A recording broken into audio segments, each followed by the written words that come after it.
안녕하십니까. 관리번호 1번입니다. 수업 실현 시작하겠습니다.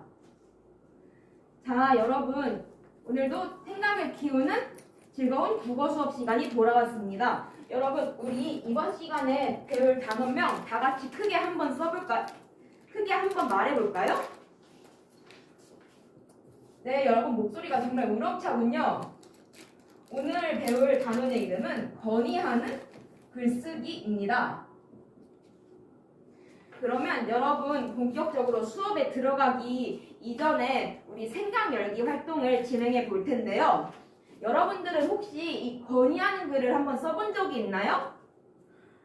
저기 국어부장 예준이는 저는 건의하는 글이라면 써본 적이 없는 것 같아요 라고 이야기를 해줬어요. 혹시 건의하는 글을 써본 적 있는 친구가 있나요?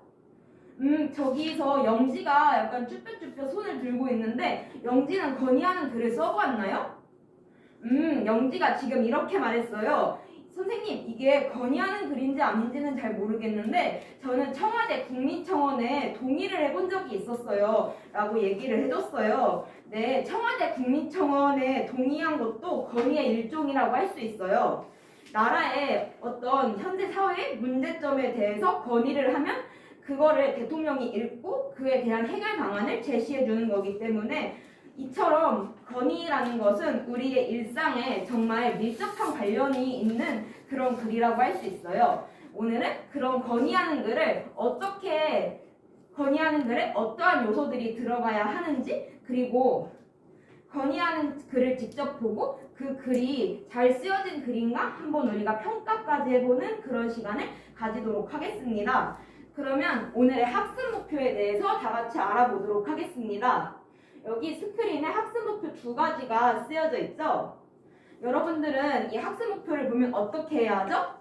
생각 키움 국어 기록장 꺼내서 우리의 학습 목표 2가지 이렇게 잘 적고 있으면 됩니다. 선생님도 핵심 목표 중심으로 한번 학습 목표를 정리해보고 있겠습니다. 오늘의 학습 목표. 오늘의 학습 목표는 건의문의 현안과 쟁점, 그리고 독자를 파악할 수 있다는 것이고요. 두 번째는 건의하는 글의 특성을 이해하고 평가할 수 있다라는 이 2가지가 있어요. 네, 오늘은 이런 2가지 학습 목표를 가지고 수업을 진행해 보도록 하겠습니다. 선생님이 아까 어떤 단어가 중요하다고 이렇게 얘기를 하면서 적었죠? 건의문의 현안과 쟁점, 그리고 독자, 이 3가지 요소들에 대해서 한번 파악을 해보는 활동을 진행을 할 것이고요. 그 다음에는 건의문이 가지는 특성을 이해하고 건의문을 보면서 이게 이 특성에 따라 잘 쓰여진 글인가에 대해서 한번 평가를 해보는 시간을 가지도록 하겠습니다. 이 2가지 학습 목표를 달성하기 위해서 오늘 2가지 활동 진행하도록 하겠습니다. 첫 번째 활동은 건의 상황을 분석하는 그런 활동입니다. 이 활동은 개별 활동으로 진행이 되겠고요. 그럼 2번째 활동은 뭐냐면 아까 선생님이 말했다시피 건의문을 우리가 직접 보면서 평가하고 분석해보는 활동을 진행을 하도록 하겠습니다. 이 활동은 여러분이 좋아하는 모든 활동으로 진행이 되겠습니다. 그러면 우리 본격적으로 이 2가지 목표를 향해서 신나게 달려가 보도록 하겠습니다.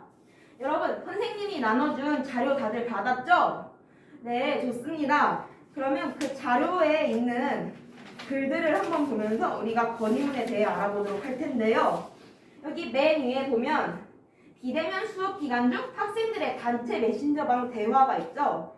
이 대화를 우리가 지금부터 5분 동안 읽어볼 거예요. 5분 동안 읽고 어떤 점에 대해서 파악해 볼 거냐면 이 상황에 나타난 문제 상황에 대해서 한번 파악을 해보도록 할게요. 이 상황에 드러난 문제가 무엇이고 또 그 문제의 원인은 무엇인지에 중심을 두어서 이 대화를 한번 읽어보도록 하겠습니다. 5분 동안 읽겠습니다. 활동 시작하겠습니다. 네, 여러분 별로 짧지 않은 대화라서 여러분들이 빨리 읽어준 것 같은데요. 그러면 이 글에 나타난 문제 상황과 그 문제의 원인이 무엇인지에 대해서 한번 선생님과 확인을 해보는 시간을 가지도록 하겠습니다. 이 대화에 나타난 문제 상황에 대해서 한번 발표해 줄 수 있는 친구 있을까요? 저기 미란이가 손을 들었네요. 미란이는 이 글에 나타난 문제 상황이 어떤 것이라고 파악했나요? 미란이가 잘 얘기해줬어요. 이 대화에 나타난 문제 상황이 쉬는 시간이 너무 짧다라는 그런 문제 상황이 드러나 있다고 말해주었어요. 다른 친구들도 그렇게 파악했나요? 네, 좋습니다. 그러면 이 대화에 나타난 이런 문제 상황의 원인은 무엇인지에 대해서 한번 찾아본 친구 있을까요? 저기 준영이가 손을 들었네요. 준영이는 이런 문제 상황의 원인이 뭐라고 파악을 했나요? 잘 얘기해줬어요. 준영이가 지금 뭐라고 말했죠? 이 문제의 원인은 대면 수업하는 학생들과 시간을 맞춰야 하기 때문에 이런 문제가 일어났다라고 이야기를 해줬어요. 네, 정말 잘 파악해 주었습니다. 이렇게 우리는 건의 상황에 나타난 문제 상황에 대해 분석을 해봤어요. 그러면 이번에는 그 밑에 있는 학급회의 상황을 우리가 한번 살펴볼 거예요. 여기에서는 우리가 어떤 점에 대해서 파악을 할 거냐면 여기에 나타난 쟁점과 그 쟁점에 대한 입장을 중심으로 한번 찾아보도록 하겠습니다. 쟁점은 총 3가지가 드러나 있을 거고요. 그리고 입장 역시 그에 맞게 3가지가 드러나 있을 거예요. 여러분들은 이 학급회의 대화 장면에서 쟁점과 입장을 중심으로 한번 글을 읽어보면서 쟁점과 입장을 찾아보도록 하면 좋겠습니다. 활동 시간은 10분 주겠습니다. 여기 타이머에 10분 이렇게 나와 있습니다. 시간을 조절해 가면서 한번 쟁점과 입장에 대해 파악해보는 시간 가지도록 하겠습니다. 네, 그러면 활동 이제부터 시작할게요. 시작!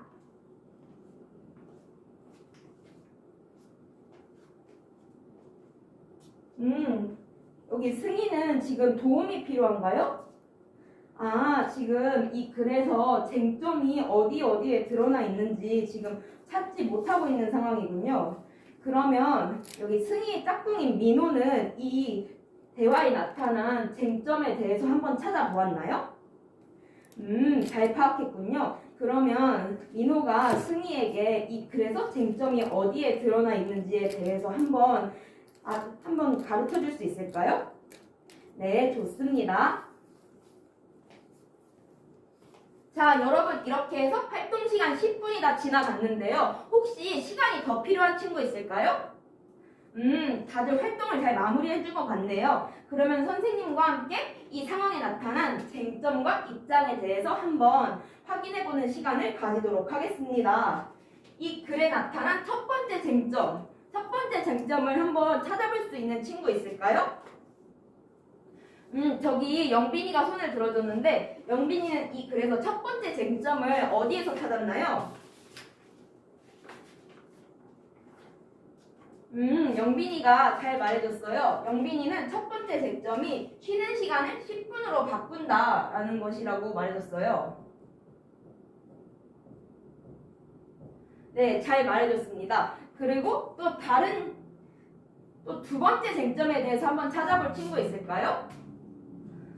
저기 영빈이 짝꿍 수진이가 손을 들었는데 수진이는 어떤 쟁점을 찾아보았나요? 수진이는 쉬는 시간이 아니고 수업 시간을 줄이자라는 쟁점을 찾았다고 말해줬어요. 혹시 다들 그렇게 찾아보았나요? 네, 좋습니다. 수진이 잘 찾아줬어요. 그러면 우리 마지막 쟁점에 대해서 이야기해 볼 수 있는 친구 있을까요?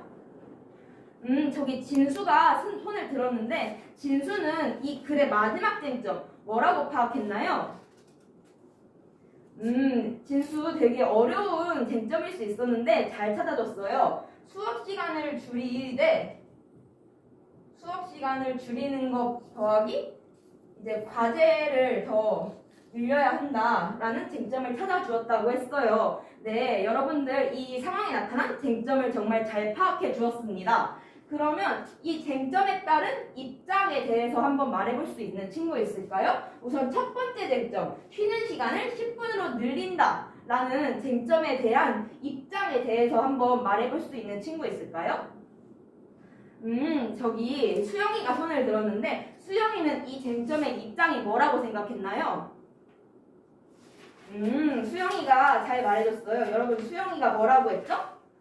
이렇게 쉬는 시간을 10분으로 늘리면 학생들의 접촉이 많아질 것이다 라고 이야기를 해줬어요. 다른 친구들도 그렇게 찾았나요? 네, 우리 친구들 정말 잘 파악하고 있습니다. 그러면 우리 두 번째, 이 수업 시간을 줄이자라는 쟁점과 관련해서 어떠한 입장을 가지고 있는지에 대해서 말해볼 수 있는 친구 있을까요? 저기 태연이가 말해준다고 하네요. 태연이는 이 쟁점에 대해서 어떤 입장을 파악을 했나요? 여러분 태연이가 지금 뭐라고 이야기해줬죠? 네, 맞아요. 수업 시간을 줄이면 학습량이 줄어들기 때문에 반대할 것이다 라는 입장을 이야기해 주었다고 하네요. 네, 태연이 잘 얘기해 주었습니다. 그러면 우리 마지막으로 이 쟁점에 대해서는 어떤 입장을 가지고 있는지 파악해서 이야기해 볼 수 있는 친구 있을까요? 여러분들 손을 들지 않는 것 보니까 이 쟁점에 대해서 입장을 잘 파악하지 못한 것 같네요. 선생님이 그러면 이 쟁점에 대한 입장을 한번 여러분들에게 한번 설명을 해주도록 할게요. 여러분 이 글에 보면 이 상황에 보면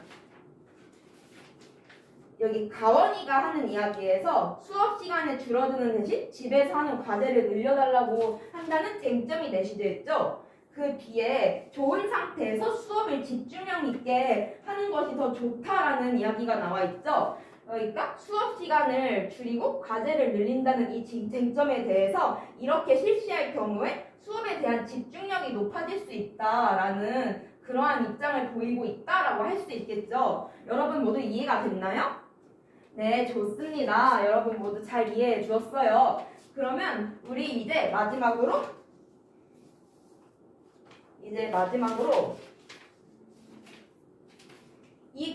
이러한 상황을 가지고 우리가 건의문을 쓴다고 했을 때 예상 독자는 누가 될지에 대해서 한번 생각해 볼까요?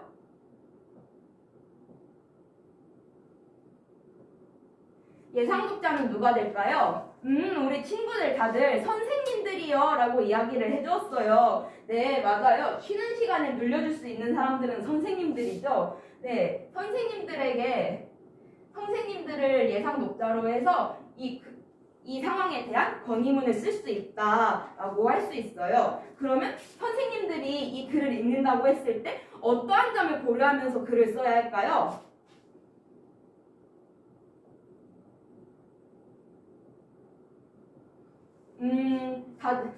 다들 이렇게 말해주고 있네요. 선생님들이니까 존댓말을 써야 해요. 네, 맞아요. 우리는 이런 존댓말을 써야 한다. 어떤 공손하고 예의 바른 표현을 써야 한다. 이런 거를 상대를 배려하는 표현을 사용한다라고 할 수 있어요. 또 어떤 점을 우리가 고려해 볼 수 있을까요? 저기 민영이가 지금 손을 들고 말을 했는데요. 민영이가 지금 선생님들은 똑똑하시니까 우리가 어떤 주장을 제기했을 때 반박하실 수 있어요. 그에 대한 반론도 생각을 해봐야 돼요. 라고 얘기를 해줬어요. 정말 예리한 파악이었습니다. 반론에 대한 반박을 제시하면은 설득력이 높아질 수 있어요. 이러한 점을 고려하면서 건의문을 쓴다면 좋은 글을 쓸 수 있지 않을까요? 네, 좋습니다. 그래서 우리 첫 번째 활동 이렇게 마무리해봤고 우리 이제 두 번째 활동으로 넘어갈 거예요. 두 번째 활동에서는 우리가 직접 있는 건의문을 분석하고 평가해보는 활동을 모든 별로 진행을 해보도록 건의문의 구조를 이제 모둠별로 한번 파악을 해보는 시간을 가질 거예요. 여러분, 건의문은 어떤 구조로 구성이 될까요? 우리 친구들 글의 구조에 대해서 정말 잘 알고 있군요. 친구들이 이렇게 말해줬어요. 처음, 중간이요. 그리고 끝이요. 네, 글은 대부분 이렇게 구성이 되죠. 건의문도 이렇게 구성이 된다고 할 수 있어요. 그러면 우리는 이제부터 어떤 것에 대해서 찾아볼 거냐면 처음, 중간, 끝에 들어가는 문단이 어떤 문단이 처음이고 어떤 문단이 중간이고 어떤 문단이 끝일지에 대해서 첫 번째로 판단을 해보고 그 다음에 그 문단에서 어떤 내용들을 얘기하고 있는지에 대해서도 한번 모둠별로 생각을 해볼 거예요. 활동 시간은 10분 주도록 하겠습니다. 그럼 모둠 내에서 한번 이 글을 읽고 이 글의 구조와 그 문단 어떤 문단이 여기에 속하는지 각 구조별로 어떤 내용이 들어가 있는지에 대해서 한번 토의를 해보도록 하겠습니다. 그럼 활동 시작하도록 하겠습니다. 시작!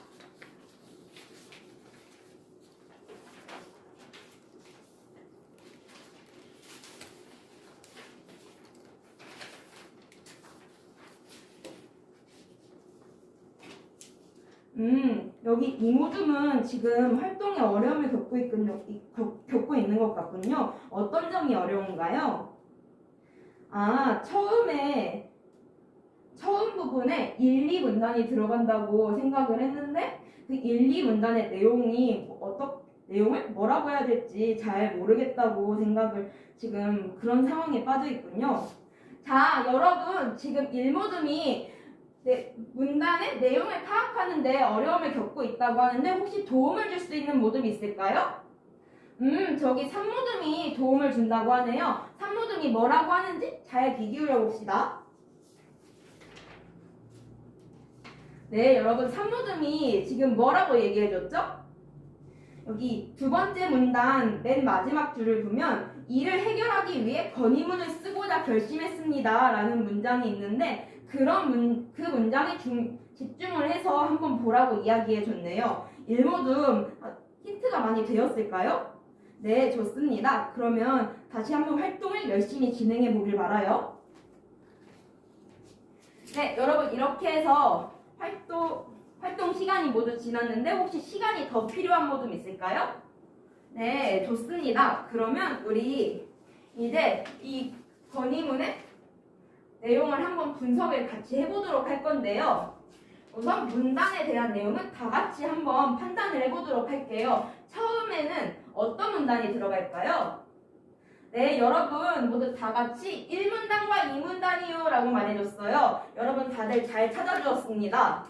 그러면 우리 중간은 어떤 문단이 속할까요? 네, 맞아요. 3문단이죠. 여러분 정말 글 구조를 잘 파악하고 있네요. 그러면 우리 끝에는 3문단이 들어가겠죠? 좋습니다. 그러면 이 1, 2문단이 처음 부분에서 어떤 내용을 이야기하고 있는지에 대해서 발표해 줄 수 있는 모둠이 있을까요? 저기 1모둠이 아까 3모둠의 힌트를 얻어서 한번 발표를 해보겠다고 하네요. 우리 1모둠 얘기 잘 들어볼까요? 여러분, 네. 1모둠이 잘 말해줬어요. 1모둠이 지금 뭐라고 했죠? 글의 목적과 건의를 하게 된 배경에 대해서 이야기하고 있다고 해줬어요. 네, 1모둠 정말 잘 이야기해 주었습니다. 그러면 중간 부분에서는 어떤 내용을 다루고 있는지에 대해 이야기해 줄 수 있는 모둠이 있을까요? 이건 3모둠에서 이야기해 준다고 하네요. 3모둠에서는 중간 내용에 어떤 내용이 들어간다고 파악을 했나요? 네, 여러분 3모둠이 뭐라고 이야기해 줬죠? 건의 내용이 들어가고 반론에 대한 반박도 들어간다라고 얘기를 해줬어요. 다들 그렇게 생각을 했나요? 네, 좋습니다. 그러면 우리 마지막 긴 끝 부분에서는 어떤 내용이 들어가 있는지 말해줄 수 있는 모둠이 있을까요? 저기 3모둠이 얘기를 해준다고 했네요. 3모둠에서는 이 끝부분에서 감사 인사와 마무리를 해준다고 했어요.